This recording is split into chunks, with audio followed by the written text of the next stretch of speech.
Hello, welcome to my video series of algorithms. This is the first video of Module 1, where we will focus on sorting algorithms. In this video, we will discuss insertion sort. As the name suggests, the sorting problem is to sort a set of comparable elements. It is perhaps the most studied problem in computational science. Because of its simplicity, we plan to use the sorting problem to give our audience a more concrete view of how algorithms are developed and analyzed. Of course, the sorting problem itself is also very important in many practical applications. Let's first examine the sorting problem. And through the process, we'll expect to find out the specifications of its input and output, as well as understand its mathematical objective. The input of the sorting problem is simply a set of comparable elements, and the elements may present in any order. The output of the algorithm should be a list of the same elements. That is, we should not duplicate any element in the output, nor eliminate any. Note the difference between a set and a list. Orders of the elements in a set do not matter, while orders of the elements in a list do matter. Because we anticipate the sorting algorithm to rearrange the elements in a given order, the output of the sorting algorithm should be a list instead of a set. Depending on whether we are sorting in ascending or descending order, we also want to ensure that in the output list, each element is smaller than or larger than the next element. Without loss of generality, we assume that we are trying to sort in ascending order. Taken together, the input of the sorting algorithm should be a set of elements, the output be a list of elements, and its mathematical objective should be to ensuring that each element in the output list is smaller than the next element. Once we have analyzed the problem, we can move forward to design the procedure of the algorithm. Simply put, the goal of the design should be to find a procedure that achieves the mathematical objective. In this case, a naive solution to the problem could be finding the smallest element from the set, outputting and removing it from the set, and repeating the process until no more element is left. This simple idea is called selection sort. For example, say the input set contains 4 numbers, 7, 5, 2, and 8. We first select the smallest element from the set, that is, 2. We output and remove 2 from the set, and the set now contains 3 numbers, 7, 5, and 8. In the second phase, we select the smallest number from the remaining set, which is 5 in this case. We output and remove 5 from the list, and only 7 and 8 remain in the set. We repeat the process until the set becomes empty. Here is the pseudocode for the above algorithm. The input set is denoted as A, and the smallest element selected in each iteration is denoted as S.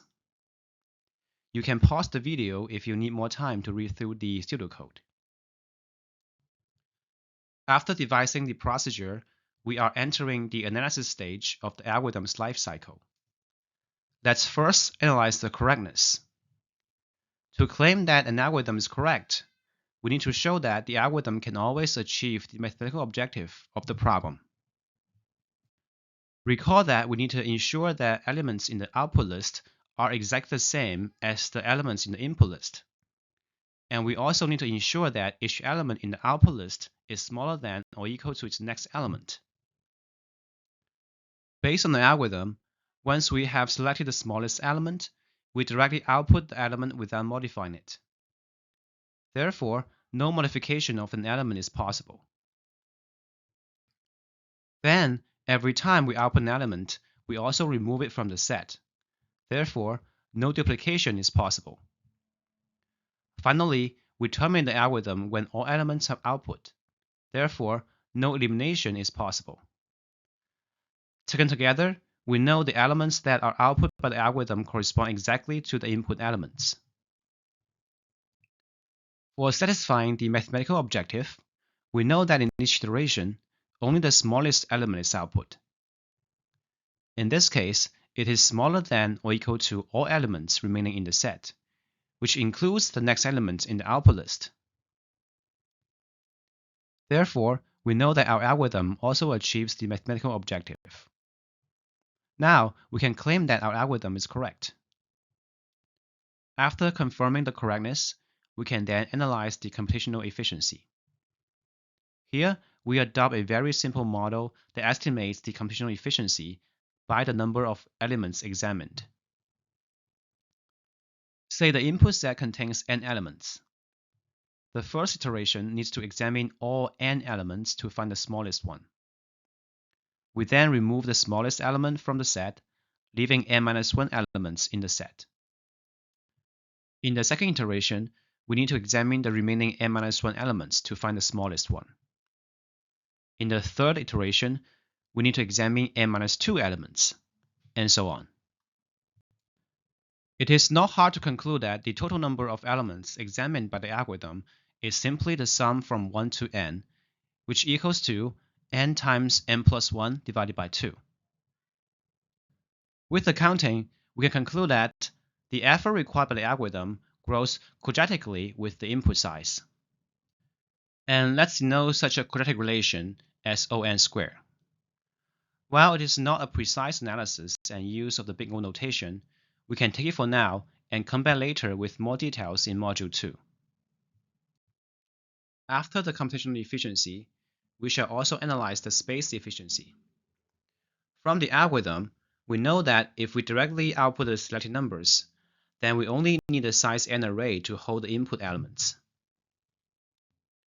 If we need to hold the sorted list, a naive approach is to use another size n array, totaling the required space to 2n.